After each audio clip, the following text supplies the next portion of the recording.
So do you think you can grow your business without actually knowing your numbers? In this video, we're going to talk about bookkeeping basics for any small business owner. So stick on all the way to the end of this video. I have Josh Spurrell here, who is Canada's top-rated business consultant, coach, CPA, and CFO as well. Geez, that's a lot of things there, Josh. As well as also an author of the book, 100 Myths of Entrepreneurship versus Chainsaw. Now, if you've been following our channel for any time here and you've watched some of our other videos as well too, you'll know that Josh we're going through a series here where we're covering every single chapter in this book. And we also give you actionable items that you as a business owner or someone perhaps planning to start a business can actually put into place, implement, and beat the odds. We've all heard about the 96% that fail. I hope you don't want to be one of them. And so pay very close attention, because if you want to be in that top 4% and actually grow and scale a business that helps you and your family, Josh is here to help. Now, Josh, let's talk about this, the numbers and the bookkeepers. In fact, it is myth number 66 in your book here, in which you titled it, that you can operate a business without reviewing your numbers. I mean, the first thing is why? Why is it important, right? Yep. Business owners, they hate accounting. You know, Right. I'm a good majority of them often view accounting as probably the number one thing that they hate about their business. Okay? Right. But why do we do it? Because ultimately we have to make business decisions, and those business decisions, if you want to provide for your family, if you want to build that $1 million business, they have to be based in numbers and not on feelings. Right. Okay. So often a client will come to me with a big decision. They want to buy a new piece of equipment, take on a big lease. They want to hire someone, fire someone, Acquire a business. acquire a business, and they're really concerned about telling me the idea first. I normally stop the meeting at that point and revert to the order that we're going to do it is. We're actually going to review the best and most up-to-date numbers first, right? And if I don't do that, the chances that we are going to disagree on the course of action is extremely high. The client might want to go left and I'll want to go right. If we look at the numbers first, people are often very, very surprised at how much consensus there is in the right decision that should be done. Okay, we might want to buy a new piece of equipment because it's going to increase our productivity long term. But if we can't make the payments on the short term, what difference does it make? We'll never get there, right? So why it's important, we need to consider why bookkeeping is important, is because that's the foundation that we make quality business decisions. That's how we win long term. Question for you, Josh. Even if it's, let's say I'm a small business owner and I'm under 100,000 in gross sales, and I just need a new laptop, maybe a new MacBook Pro. And those are not cheap. I mean, MacBook Pros are, when you start putting all the bells and whistles in them, but they start around about $4,000 thereabouts, right? And how do you calculate whether or not that $4,000 is a worthy investment for the business? I need that right now, versus maybe get a used one or a second-hand one or something like that, maybe even a refurbished one, or even a Mac Air or something that's like $1,500, something thereabouts. As business owners, we have to, trust our decision-making ability. It's going to increase as time goes by, right? Buying that $4,000 laptop in day one of your business might be a decision that you talk with your accountant in the first initial meeting that you have with them, right? In year 10 of your business, you probably make it off the cuff and you know exactly which way you're going to go, right? So the level of significance in those decision makings goes up, right? I would suggest that most business owners have if you have a very good handle, at least you perceive to have a very good handle on business decisions less than $10,000, I would trust your decision making at that point in time, right? Decisions of more than $10,000, you probably should consult a professional first in the initial stages of your business, right? Like a company vehicle or something like that. That's right? As you progress through your entrepreneurial career, you might be making $100,000 decisions without the advice of your CPA and using $1 million decisions at the advice of your CPA, right? Or CFO. That's right. So that's going to change over time. Right. Okay, I see. Now, Josh, in here as well too, you quoted 40% of entrepreneurs say bookkeeping and taxes are the worst part of owning a small business, and that's by the National Small Business Association. So, tell us more about, in this chapter, like summarize the chapter, what you put in here as well too, and stick on all the way to the end here, because I'm going to get Josh to give you some action steps on what you need to do as well too. But Josh, for the solopreneurs, generally they need to get one bank account, one credit card. Tell us a bit about that you have in this chapter here. So let's, where you start from, right? Accounting, it comes from the world of accountability, right? That's why people don't like it that much, because it comes from accountability. We don't like accountability as human beings, right? So it comes from the word accountability. starting with a business bank account and a business credit card. People are overestimating this. You know, there may be some people right now and say, where's my Quickbooks file? Well, why do you need a Quickbooks file, right? A lot of small businesses actually don't need one from day one, right? And that's indoctrinated to a lot of accountants, you know, Intuit, you know, the biggest, you know, maker of accounting software in North America. You know, they're promoting to every small business and every accountant that you absolutely need one. And I say, do you really need one when you're less than 100,000? Let's set up a basic business bank account. Right. Let's set up one credit card that specifically deals with the business. Make sure all of that income is flowing into that business account. Yeah. Make sure all of the expenses are being paid from that business account or that business credit card. Correct. Okay. And when you say business credit card, do they need to get a business credit card, or maybe just any credit card, but they just dedicate it to the business? Ideally, if it's a business card that's legally owned by the business, that's the gold standard. The next best thing is a personal credit card that's used exclusively for the business. Understood. Okay. Then once a month, that business owner is going to pay themselves from that business account. Okay. And then their personal expenses are still dealt through from the personal accounts. Okay. And you're going to have to ask your CPA for some advice on how you're going to pay yourself, but you don't want to overcomplicate it. You do not want to be commingling that. Right. Once a month, then, you're taking those business accounts and you're writing some notes on those business accounts, right? You have to keep the receipts based on the tax jurisdiction that you're in for, 7 years and up sometimes, right? Right. But you want to be able to just look at the statement and know intuitively what you bought, Right. If we see Staples, we know someone who bought office supplies, right? If we see PayPal, we don't know what it is. So write the notes on there. You're going to keep your receipt in a separate file and you're going to write some notes on, and you're going to track the cash in and cash out on that statement. So you know how much cash you have. You know what your credit limit is. It's in one account.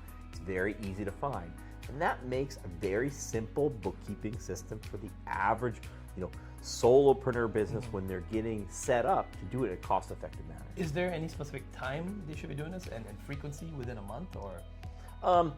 Some people will say it should be more frequently, as in a week. I would say that's governed by the number of transactions that you have, right? Right. If you have 4 transactions within a month, I don't know if you need to do it in a week, right? If you have 40 transactions in a week, it might be hard at month end to do 160 of those, right? Right. So think about the number of transactions you have, but I would say at a minimum of once a month, you're going to go through those statements. You're going to write some notes onto those statements. Yeah. You'll know how much cash you have in the bank, how much room you have on that credit card. Yep. You're getting paid into a personal account, so you don't have any commingling of expenses. Right. And you just have to remember that there's various tax laws in different jurisdictions. There's different laws in Canada, there's different laws in the US, there's different laws in provinces, state by state, right? But ultimately, tax law is administered by human being auditors. Right. Okay? So when you are sitting in front of a human being auditor, you can demonstrate that you had separate business and personal accounts, that you have all of your business expenses going through this account and all of your personal expenses going through that account. Yeah. You have an element of credibility. Yep. Regardless of what the specific tax law says in that jurisdiction, you instantly have some credibility. And ultimately, auditors are human beings and they make professional judgment decisions, right? Correct. So it gives you that element of credibility going in. So you want to, at a minimum, when you're starting out, separate business account, separate credit card account, once a month, write all the notes that you need into it, review that thing once a month. That's where you start as a basic. Got it. Do not feel the need to take a month off of your business and go learn QuickBooks. Right. You could have sold another $10,000 or $20,000 in that month while you were doing that. Is there a specific time, Josh? I think you're a big fan of scheduling things. If it's not scheduled, so what do successful entrepreneurs do? What would you recommend? Like, I know you already mentioned a little bit about the frequency. If it's only 4 transactions a month, maybe once a month, but is there a date, a time, a best time to do this? So I'm going to say I would say 90% of small businesses out there, if they do not have any employees other than the family members who live in that household, okay, so 1 person, 2 person, but they all live in that household, once a month is all you need. Okay. Set it and forget it once a month. Schedule it, right? Like on a Saturday maybe, or even a maybe not Monday, but a Friday. Yes, as long as you're paying yourself at the recommendation of your CPA, which can generally generally give you some guidance on an annual basis, you can do that once a month, right? Okay. Ultimately, as a business owner, I'm an entrepreneur first, a CPA second. Correct. As a business owner, you don't make more money based on perfect records. You make money on good records that are time efficient. Right. So if you're spending extra time in the ridiculous pursuit of perfection in any area of your business, you're usually trading pennies for dollars, basically, right? What if I want to just hire a bookkeeper to do this? That's something I don't want to do. Usually the step where that's going to be as you move forward in your business is once you start hiring people that are no longer members of the household, I would hire a bookkeeper. Even contractors? Contractors, it depends on the significance of the contractors. A lot of times people are hiring contractors, they should be employees, right? So be very careful. When you start hiring contractors of any significance, you should be either using a bookkeeper or at least consulting a bookkeeper to see if it's at that time. Generally then at that point, the frequency of which you go through this exercise is going to change. The bookkeeper is going to do some bookkeeping for you and help you run the payroll. That's usually going to be bi-weekly or weekly, right? And I see a lot of systems out there where people are trying to do the bookkeeping monthly and pay the employees bi-weekly. Well, that doesn't make any sense. We should at least figure out, what's in that account before we try to pay the employees from that account. So usually it's at that point you're going to switch from monthly to say bi-weekly. Makes sense. Then you move forward down the field a little bit further, right? At this point, you're going to get to the point where, let's say you have more than 5 full-time employees. You have more than $1 million in revenue, okay? At that point, the CPA's annual involvement becomes a little bit inadequate, and the bookkeeper will start making mistakes based on the complexity of the transactions, the sheer volume of the transactions. There's usually a lot more going on. So at that point, then, you're going to involve the CPA usually on a monthly basis. So you still have the bi-weekly bookkeeping that's getting done as employees getting paid, but you have a monthly CPA review instead of an annual CPA review. Because when you have $1 million worth of transactions going through during the year, a lot more things can go wrong month to month. When you have 100,000, you have a pretty good handle on it if you're reviewing those statements. And are you talking about having a fractional CFO at that point? Is that what you're talking about when they're acting with you on a monthly basis? That's the usually proven path to success, right? That's the point where once a year from a CPA, you can make decisions in the hundreds of thousands of dollars that are incorrect, right? And so trying to save money on a limited CPA involvement at that magnitude it's really foolish because you're usually going to make bigger mistakes and that's costing you.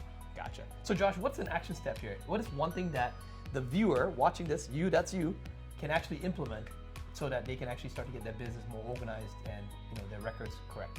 Number one, at any stage of your business, make sure you have separate business and personal accounts. That is number one, okay? It doesn't matter if you're a sole proprietor or that's it. Just self-employed, you got to get that, right? And then number two, now determine the size of this business, okay? Is this something that we can do monthly, okay, on your own by managing those accounts, in which case you can just involve the CPA at year end, okay? Or is this a business that has outside employees where you likely need some supplemental bookkeeping on a bi-weekly basis in addition to that annual CPA? Or number three, are you more than 5 employees, more than $1 million, where you should get professional involvement from a professional CPA once a month? As a fractional CFO, right? That's right. So Okay. figure out what bucket you're in. Do not try to be a bookkeeper in your spare time. It's like, we have a corporate vehicle.